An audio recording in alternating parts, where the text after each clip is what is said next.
आज के लेक्चर में सबसे पहले हम ये देखेंगे कि यार रिलेशंस क्या होता है। ठीक है, तो समझते हैं यार रिलेशन क्या होता है। आपने normally day to day life में सुना होगा कि मैं इसकी रिश्तेदार हूँ, वो मेरा रिश्तेदार है। हम रिश्तेदार मतलब एक रिलेशन की बात करते हैं, तो वो रिलेशन इस कॉन्टेक्स्ट में होता है एक पर्सन का दूसरे पर्सन के साथ एक रिलेशन हो रहा है। ठीक है, वो रिलेशन वो कोई भी रिलेशन हो सकता है, एक फादर का, मदर का, सिस्टर का, ब्रदर का, हस्बैंड वाइफ, कुछ कोई भी रिलेशन हो सकता है दो पर्सन के बीच में। ठीक है, सिमिलरली मैथमेटिक्स में भी रिलेशन होते हैं। ठीक है, मतलब रिलेशन मतलब एक कनेक्शन, एक पर्टिकुलर रिलेशन। जैसे for example some mathematical terms में मैंने लिखा 3 is less than 4, तो इस नंबर के साथ एक रिलेशन है। वो रिलेशन ये है कि ये नंबर छोटा है इस नंबर से।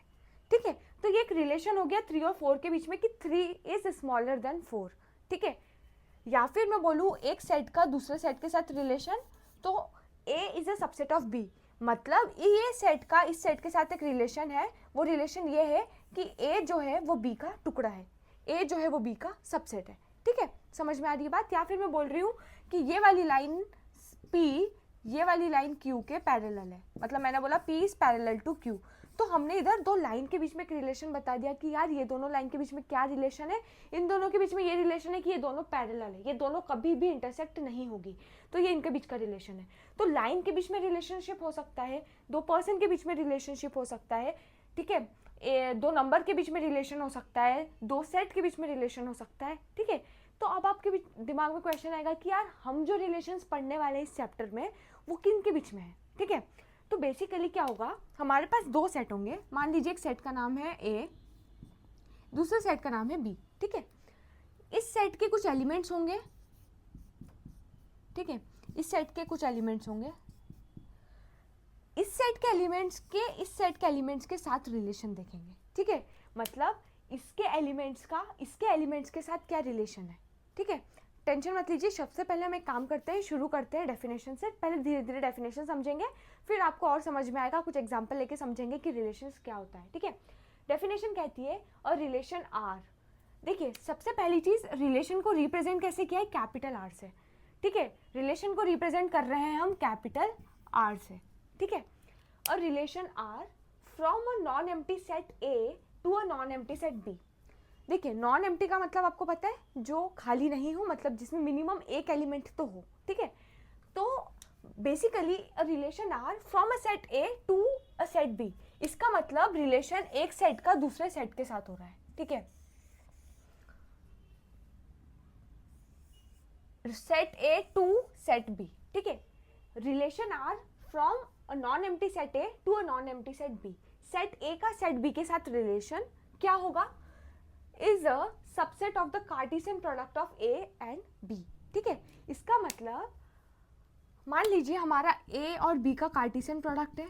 ठीक है, तो इसमें बहुत सारे ऑर्डर्ड पेयर्स आएंगे। ठीक है, कार्टेशियन प्रोडक्ट ऑफ ए और बी में बहुत सारे ऑर्डर्ड पेयर्स आएंगे, सारे के सारे ऑर्डर्ड पेयर्स आएंगे। ठीक है, सारे ऐसे ऑर्डर्ड पेयर्स आएंगे जो ए और बी के बन सकते हैं। ठीक है, ऐसे सारे ए के सारे एलिमेंट्स को मैंने बी के सारे एलिमेंट्स के साथ पेयर अप कर दिया इन अ फिक्स्ड ऑर्डर, जिसमें पहला एलिमेंट ए का है, दूसरा एलिमेंट बी का है, तो वो सारे ऑर्डर्ड पेयर्स हमने एक सेट में लिखे, वो हमारा है कार्टेशियन प्रोडक्ट। ये हम समझ चुके हैं। ठीक है, कार्टेशियन प्रोडक्ट आपको इतना समझ में आ रहा है। अब हमको बोला यार रिलेशन क्या होता है। अगर मैं बोल रही हूँ सेट ए का सेट बी के साथ में कोई रिलेशन है आर, सेट ए का सेट बी के साथ एक रिलेशन है आर, जिसको मैंने कैपिटल आर से रिप्रेजेंट किया, ये भी एक सेट होगा। ठीक है, सेट ए एक सेट है, सेट बी भी एक सेट है, इन दोनों के बीच में एक रिलेशन है, वो भी हम रिप्रेजेंट कर रहे हैं, एक सेट है, वो भी एक सेट है जिसको हम रिप्रेजेंट कर रहे हैं कैपिटल आर से। ठीक है, वो क्या होगा, कैपिटल आर क्या होगा, इस ए क्रॉस बी का सबसेट होगा। बात समझ में आ रही है, मतलब Cartesian product of A and B का एक सबसेट, एक टुकड़ा होगा हमारा रिलेशन आर। ठीक है, एक और चीज समझते हैं। अब आप पूछेंगे कि यार देखिए, आपने तो बता दिया कि एक सबसेट होगा, ए क्रॉस बी का कोई सबसेट होगा, वो होगा रिलेशन। ठीक है, relation from A to B, set A to set B, पर आपको कौन से एलिमेंट्स लेना है ये तो डिफाइन करना पड़ेगा ना। देखिए, इसमें मान लीजिए फॉर एग्जांपल हमारे पास 1 2 3 4 5 6, फॉर एग्जांपल हमारे पास 6 एलिमेंट्स आ रहे हैं Cartesian product of A and B. ठीक है, अगर ए एंड बी के कार्टेशियन प्रोडक्ट में 6 एलिमेंट्स आ रहे हैं, तो इसके सबसेट में मैक्सिमम 6 एलिमेंट्स हो सकते हैं, मिनिमम 0 एलिमेंट्स हो सकते हैं। तो इस रिलेशन आर में 0 1 2 3 4 5 6 कितने भी एलिमेंट्स हो सकते हैं, इनमें से मैक्सिमम 6 ही हो सकते हैं। क्यों? क्योंकि अगर ओरिजिनल सेट में 6 एलिमेंट्स हैं तो इसके सबसेट में 6 से ज़्यादा एलिमेंट नहीं हो सकते, क्योंकि वो इसी का टुकड़ा होगा। सबसेट मतलब टुकड़ा। तो मैक्सिमम 6 एलिमेंट हो सकते हैं। 1 2 3 4 5 6 कितने भी एलिमेंट हो सकते हैं। तो इनमें से कौन कौन से एलिमेंट, कौन कौन से ऑर्डर्ड पेयर्स हमें लेना है, ये कैसे डिफाइन करेंगे? ठीक है, तो इसको डिफाइन करने के लिए सेकंड लाइन है, द सबसेट इज डिराइव्ड। हम कौन से सबसेट, मतलब हम सबसेट कौन सा सबसेट लेंगे किसी पर्टिकुलर रिलेशन को डिफाइन करने के लिए, हमें कोई तो सबसेट लेना होगा ए क्रॉस बी का। तो वो कौन सा सबसेट होगा, वो हम कैसे डिस्क्राइब करेंगे? The subset is derived by describing a relationship. हमें एक रिलेशनशिप बताना होगा between the first element and the second element of the ordered pairs in A cross B. मतलब मान लीजिए ए क्रॉस बी को मैंने, के ऑर्डर्ड पेयर्स को मैंने ए कॉमा बी लिखा है, तो हमें इसके पहले एलिमेंट, ऑर्डर्ड पेयर के पहले एलिमेंट और ऑर्डर्ड पेयर के सेकंड एलिमेंट के बीच में एक रिलेशनशिप देखना है कि इनके बीच में क्या रिलेशन है। ठीक है, वो रिलेशनशिप एक पर्टिकुलर रिलेशन होगा जिसे हम डिफाइन कर पाएंगे। वो हमने डिफाइन कर दिया कि यार इन दोनों के बीच में क्या रिलेशन होना चाहिए। वो अगर हमने डिफाइन कर दिया तो वो पर्टिकुलर टाइप के ऑर्डर्ड पेयर्स जो इस रिलेशन को फॉलो करते हैं, जिनके फर्स्ट एलिमेंट और सेकंड एलिमेंट में ये पर्टिकुलर रिलेशन होगा, वो सारे की सारे ऑर्डर्ड पेयर्स हमारे रिलेशन आर का हिस्सा होगा। ठीक है, टेंशन मत लीजिए, आपको थोड़ा सा समझ में आया, डेफिनेशन समझ में आई थोड़ी बहुत, हम और अच्छे से एग्जांपल लेके समझेंगे, उसके बाद आपको बहुत अच्छे से समझ में आएगा। एक और बार समझते हैं। देखिए, अ रिलेशन आर, रिलेशन एक सेट होगा जिसको हम कैपिटल आर से रिप्रेजेंट करेंगे। वो होगा, अगर मैं बोल रही हूँ सेट ए का सेट बी के साथ एक रिलेशन है, सेट ए का सेट बी के साथ एक रिलेशन है जिसको मैं कैपिटल आर से रिप्रेजेंट कर रही हूँ, तो कैपिटल आर एक सेट होगा, ठीक है, जो एक सबसेट होगा किसका, ए क्रॉस बी का। ए क्रॉस बी का एक सबसेट होगा कैपिटल आर। ठीक है, और वो कैसे पता करेंगे कि इस कैपिटल आर वाले सबसेट में कौन कौन से एलिमेंट्स होंगे, हम ये डिफाइन करेंगे ये समझ के कि यार ऑर्डर्ड पेयर जो ए कॉमा बी ऑर्डर्ड पेयर बनेंगे कार्टेशियन प्रोडक्ट ऑफ ए और बी के, उनके फर्स्ट एलिमेंट में, मतलब ऑर्डर्ड पेयर के फर्स्ट एलिमेंट और ऑर्डर्ड पेयर के सेकंड एलिमेंट में एक स्पेसिफिक रिलेशन होगा। वो रिलेशन जो भी ऑर्डर्ड पेयर फॉलो करेंगे उनको हम एक सेट आर के अंदर लिख देंगे और वो होगा हमारा relation from set A to set B. ठीक है, चलिए कुछ एग्जाम्पल लेके समझते हैं और अच्छे से आपको समझ में आएगा। चलिए अब कुछ एग्जाम्पल लेके समझते हैं। तो देखिए, पहला है, एक सेट है, मान लीजिए हमारे पास सेट ए जिसके एलिमेंट से ए कॉमा बी कॉमा सी, और सेट बी है जिसके एलिमेंट से अली, भानु, बिनॉय, चंद्रा और दिव्या। ठीक है, मान लीजिए अगर, चलिए पहले मैं बोलती हूँ कि यार मैं ए क्रॉस बी कर रही हूँ, मैं क्या कर रही हूँ, Cartesian product of A and B. इसका मतलब मुझे इनके सेट ए और सेट बी के कार्टेशियन प्रोडक्ट में मतलब सारे ऑर्डर्ड पेयर्स निकालने हैं जो सेट ए और सेट बी के बन सकते हैं। ठीक है, पहले हम ये समझते हैं कि कितने नंबर ऑफ एलिमेंट्स होंगे ए क्रॉस बी में। ठीक है, तो वो होंगे n of A into n of B. ठीक है, cardinal number of A into cardinal number of B. Cardinal number of A कितना है, 3, उसमें कितने एलिमेंट्स है, 3, ए बी सी, इसमें 1 2 3 4 5, इसमें कार्डिनल नंबर बी का 5 है, तो 15 ऑर्डर्ड पेयर्स आएंगे हमारे ए क्रॉस बी में। ठीक है, मतलब मान लीजिए मैं पहला एलिमेंट ए को, ए के सारे ऑर्डर्ड पेयर्स बनाती हूँ जो भी बी के साथ बन सकते हैं। ठीक है, तो ए कॉमा अली, ए कॉमा भानु, ए कॉमा बिनॉय, ए कॉमा चंद्रा और ए कॉमा दिव्या। मैंने ए के सारे बना लिए, अब मुझे बी के बनाने हैं, तो बी कॉमा अली, ठीक है, B comma Bhanu, B comma Binoy, B comma Chandra, B comma Divya. देखिए मैंने ए के सारे एलिमेंट्स बना लिए, ए के सारे ऑर्डर्ड पेयर्स बना लिए जो सेट बी के साथ बन सकते थे, मतलब ए का अली, ए का भानु, ए का बिनॉय, ए का चंद्रा और ए का दिव्या के साथ। ठीक है, फिर बी के सारे बना लिए, B Ali, B Bhanu, B Binoy, B Chandra, B Divya. अब सी का बना लेते हैं, तो सी का अली के साथ, सी का भानु के साथ, C comma Binoy, C comma Chandra और सी कॉमा दिव्या। बन गए हमारे 15 ऑर्डर्ड पेयर्स, ठीक है। ये सारे के सारे ऑर्डर्ड पेयर्स बन गए जो ए और बी के बीच में बन सकते थे, मतलब सेट ए के सारे एलिमेंट्स को मैंने सेट बी के सारे एलिमेंट्स के साथ एक पेयर बना लिया है। वो सारे ऑर्डर्ड पेयर्स जिसमें पहला एलिमेंट सेट ए से आ रहा है, दूसरा एलिमेंट सेट बी से आ रहा है, एक सेट के अंदर बंद कर दिए, तो ये हो गया हमारा Cartesian product of A and B. यहाँ तक आई होप आपको अच्छे से समझ में आ गया होगा। अब हम एक बात करते हैं, एक एग्जाम्पल लेके समझते हैं कि यार रिलेशन क्या होता है, ठीक है। मान लीजिए मैंने बोला set R is a relation from set A to set B, ठीक है। मैंने बोला R is a relation from set A to set B, ठीक है। आर इज अ रिलेशन, मतलब आर एक सेट है, वो रिलेशन है सेट ए का सेट बी के साथ। एक रिलेशन है आर, एक सेट है आर, वो किसका सबसेट होगा? अगर मैं बोल रही हूँ R is a relation from set A to set B, अगर मैं ये बोल रही हूँ तो इसका मतलब ये आर ए क्रॉस बी, मतलब Cartesian product of A and B का सबसेट होगा, ठीक है। तो ये इस वाले सेट का सबसेट है, ठीक है। ये वाले सेट का ये सबसेट है आर।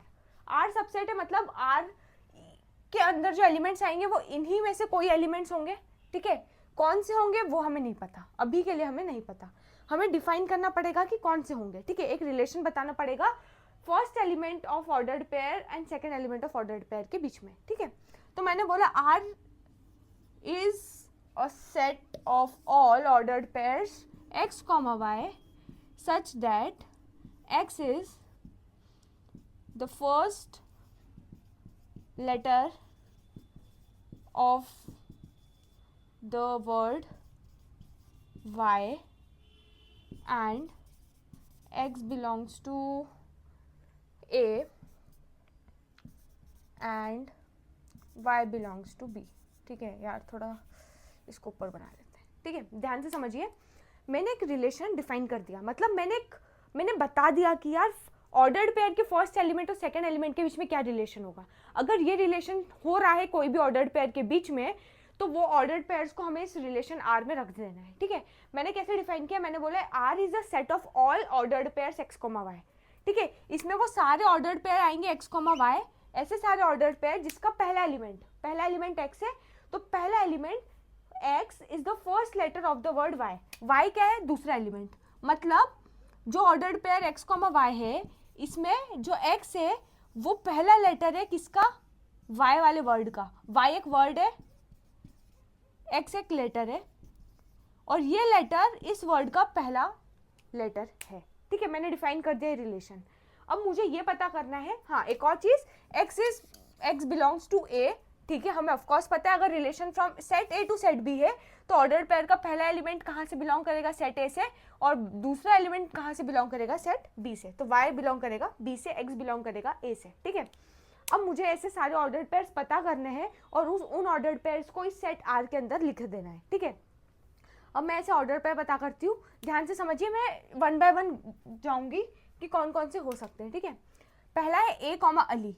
ए कॉमा अली, मेरे को ऐसे एलिमेंट्स देखने हैं जिसमें जो सेकंड एलिमेंट है ऑर्डर्ड पेयर का, वो उसका जो फर्स्ट वर्ड है वो इस वाले के बराबर हो। तो पहला इसमें ए है, ये भी ए से शुरू हो रहा है, तो yes this belongs to relation R, ठीक है, ये सही है।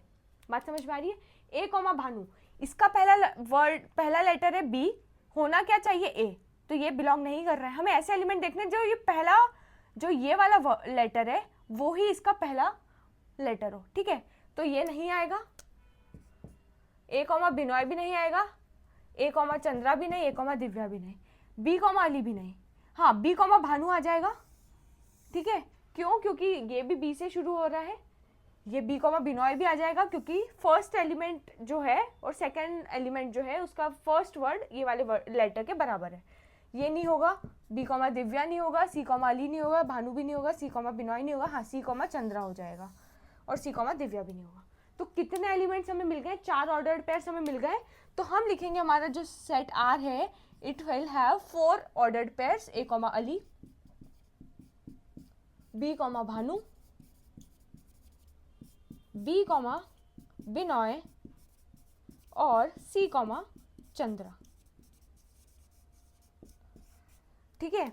मतलब हमने पता कर लिया हमारा जो ए क्रॉस बी है इसका कौन सा सबसेट है जो रिलेशन आर हो रहा है सेट ए और सेट बी के बीच में, ठीक है।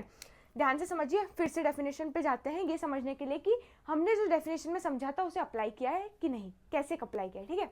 हमने बोला था सेट ए से सेट बी के बीच में एक रिलेशन है आर, ठीक है। मतलब सेट ए से सेट बी के बीच में एक रिलेशन है आर, वो भी एक सेट है, ठीक है।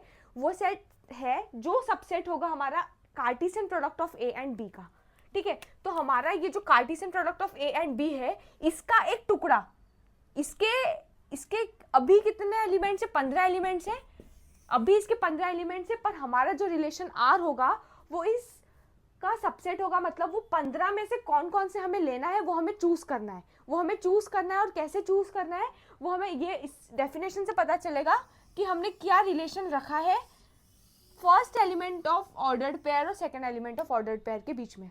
हमने एक ऑर्डर्ड पेयर ऐसा फिक्स कर दिया है कि यार अगर ऑर्डर्ड पेयर के पहले एलिमेंट और ऑर्डर्ड पेयर के सेकंड एलिमेंट के बीच में ये रिलेशन है, तो वो सारे के सारे ऑर्डर्ड पेयर जो इस ए क्रॉस बी का हिस्सा है उसे सेट आर में डाल दो, और वो सेट आर होगा हमारा relation from set A to set B, ठीक है।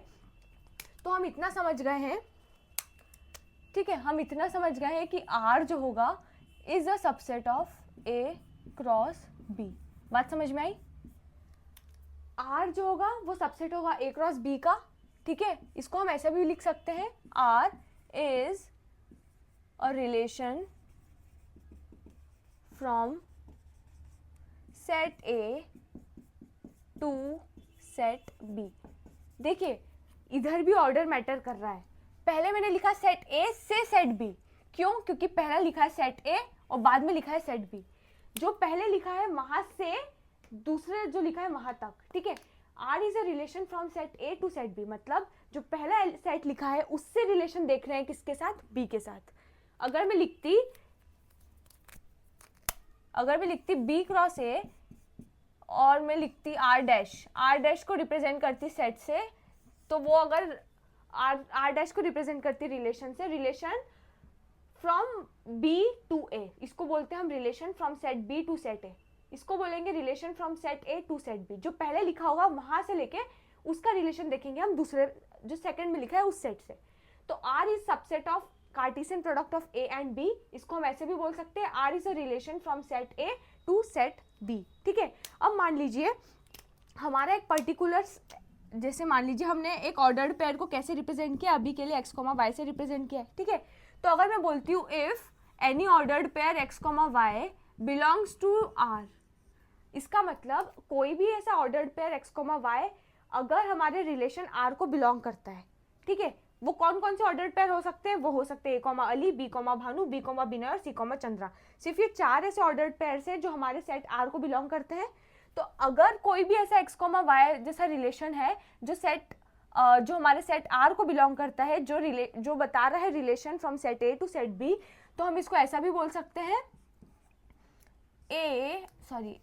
तो हम इसको ऐसा भी बोल सकते हैं एक्स रिलेशन, मैंने लिखा है एक्स कैपिटल आर वाई। इसका मतलब इसको हम बोलेंगे X is related to Y with the relation R. X is related to Y with the relation R. और मैं मान लीजिए अगर कोई ऐसा एक्स कॉमा वाई है जो आर को बिलोंग नहीं करता है, ठीक है। मतलब जैसे for example A comma Bhanu हमारे सेट आर को बिलोंग कर रहा है क्या? नहीं कर रहा है। तो इस टाइप के कोई भी सेट जो ऐसे है X comma Y such that they don't belong to our set R, तो हम इसको बोल सकते हैं X is not related to Y with the relation R, ठीक है। देखिए अगर कोई एक्स कॉमा वाई जैसा ऑर्डर्ड पेयर हमारे सेट आर को बिलोंग करता है तो हम इसको ऐसे रिप्रेजेंट कर सकते हैं। हमने लिखा एक्स वाई, पहला एलिमेंट को लिखा, दूसरे एलिमेंट को लिखा और बीच में लिखा है कैपिटल आर।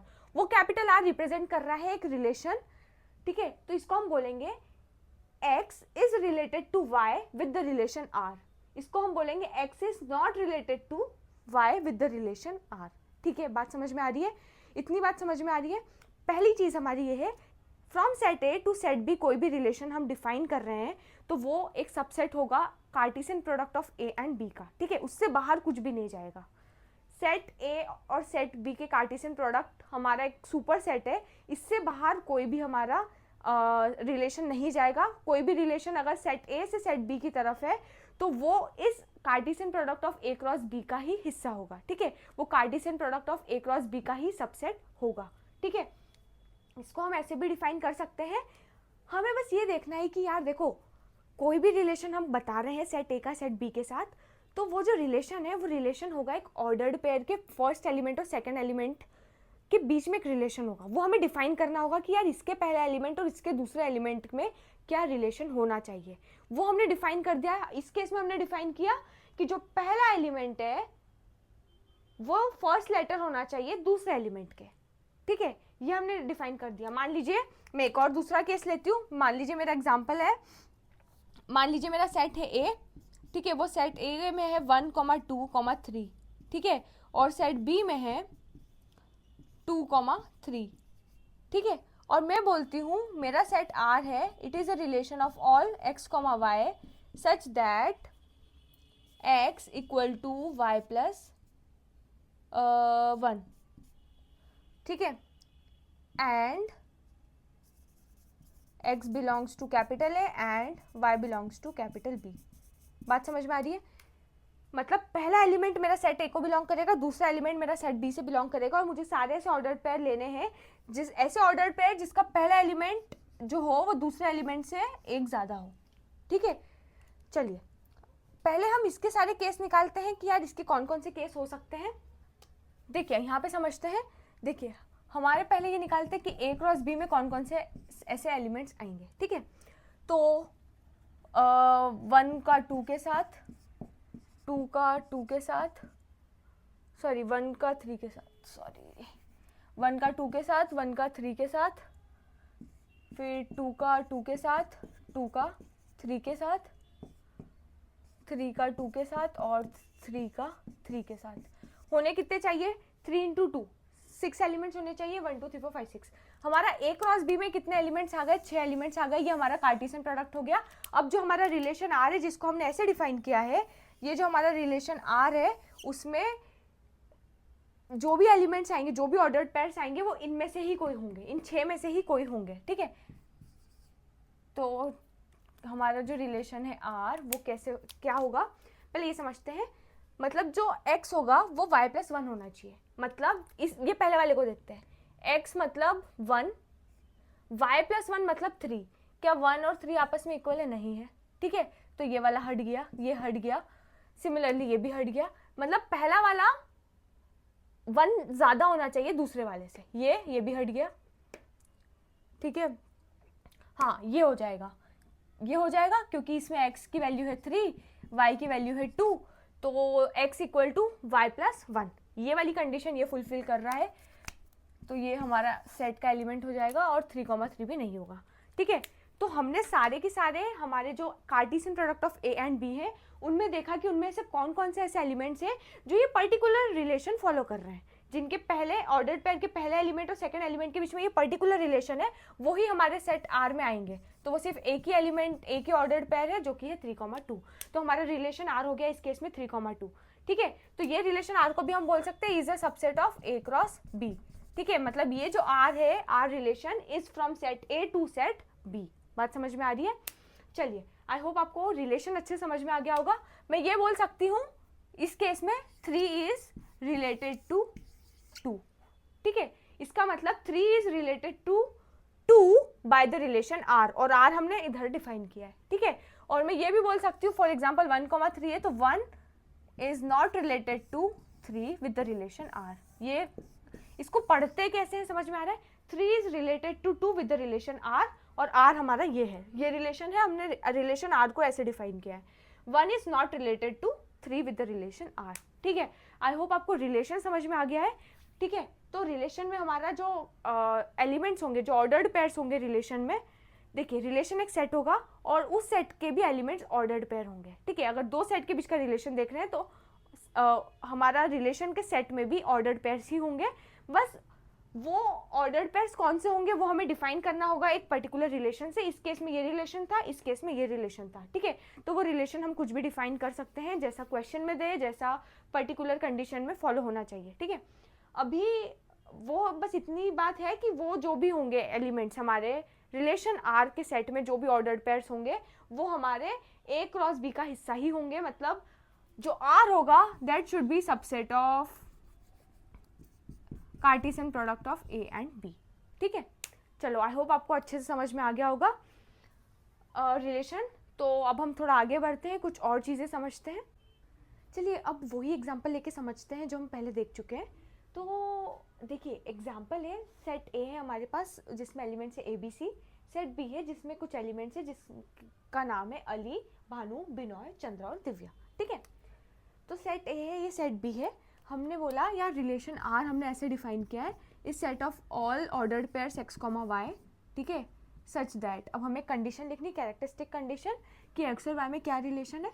तो हमने लिखा X is the first letter of word Y. ठीक है, इसके बाद कंडीशन एंड जो x होगा वो किसको बिलोंग करेगा, सेट A को, and y should belong to set B। ठीक है, अब हमें इतनी बात समझ में आ रही है कि जो हमारा रिलेशन R होगा वो किसका सबसेट होगा, वो A क्रॉस B का सबसेट होगा। मतलब Cartesian product of A and B करेंगे तो उसका एक सबसेट होगा जो होगा हमारा रिलेशन R।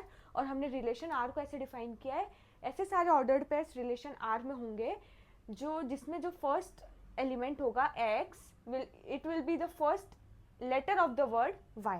ठीक है, तो y के एलिमेंट्स ये होंगे, x के एलिमेंट्स ये होंगे। ठीक है, तो हमने ये समझ लिया कि यार अगर मैं ये बोलती हूँ कि हमारे रिलेशन आर में कौन कौन से ऑर्डर्ड पेयर्स आएंगे, तो ऐसे ऑर्डर्ड पेयर्स आएंगे, ऐसे सारे एलिमेंट्स। अगर मैं यहाँ पे a लिखा है तो b में से ऐसे एलिमेंट्स लिखने हैं जो a से शुरू होते हो। ठीक है, तो a कॉमा अली हो गया, और कोई ऐसा a से एलिमेंट है नहीं है तो ये खत्म। b से कितने हैं, b से ऐसे सारे एलिमेंट्स लिखने हैं, b को उन सब के साथ ऑर्डर पेयर बनाना है सेट b में से जो b से शुरू होता हो। ठीक है, तो b से भानु है तो हम b कॉमा भानु लिख सकते हैं। ठीक है, और हाँ b कॉमा बिनोय भी आ जाएगा। ठीक है, और कोई b से नहीं है। फिर c से देखते तो c से चंद्रा है तो c कॉमा चंद्रा हो जाएगा। ठीक है, फिर बस खत्म, हमें सिर्फ सी तक ही देखना था क्योंकि सिर्फ हमारे पास 3 लेटर्स हैं ए बी और सी। तो ए क्रॉस बी में कितने एलिमेंट्स आएंगे, देखिए n of A into B, A cross B, n of A cross B में n of A into n of B इतने एलिमेंट्स आएंगे। एन ऑफ ए मतलब एन में कितने एलिमेंट्स हैं, ए सेट में 3 है और बी सेट में 1 2 3 4 5। ठीक है, तो ये होना चाहिए 3 इंटू 5 मतलब 15 एलिमेंट्स। बात समझ में आ रही है, मतलब इस सेट में होने चाहिए 15 एलिमेंट। ठीक है, ए और बी के कार्टेशियन प्रोडक्ट में होने चाहिए 15 एलिमेंट्स। ठीक है, अब जो इसका रिलेशन आर है उसमें वो इसी का सबसेट होगा, वो इन 15 एलिमेंट्स में से ही कुछ एलिमेंट्स को हम लेंगे और वो रिलेशन बनाएंगे। तो हमारे रिलेशन में आ रहे हैं 4 एलिमेंट्स। ठीक है, A comma Ali, B comma Bhanu, B comma Binoy और सी कॉमा चंद्रा। ठीक है, अब जैसे इसको हमने देखिए एक रिलेशन को आप कैसे कैसे रिप्रेजेंट कर सकते हो। एक तरीका ये हो गया रिप्रेजेंट करने का जिसको हम बोलते हैं सेट बिल्डर फॉर्म। ये सेट बिल्डर फॉर्म में हमने रिप्रेजेंट कर दिया, एक ऑर्डर्ड पेयर लिख दिया, set R is a set of all ordered pairs, और वो ऑर्डर्ड पेयर की हमने कैरेक्टरिस्टिक कंडीशन लिख दी कि x is the first letter of the word y and x belongs to capital A set and y belongs to B set. ठीक है, तो ये हमने कैरेक्टरिस्टिक कंडीशन लिखी, तो ये हमारा हो गया सेट बिल्डर फॉर्म। ठीक है, तो एक रिलेशन को हमने इसमें सेट बिल्डर फॉर्म में लिखा। ये तरीका हो गया हमारा रोस्टर फॉर्म का, या हम इसको टेबुलर फॉर्म भी बोल सकते हैं।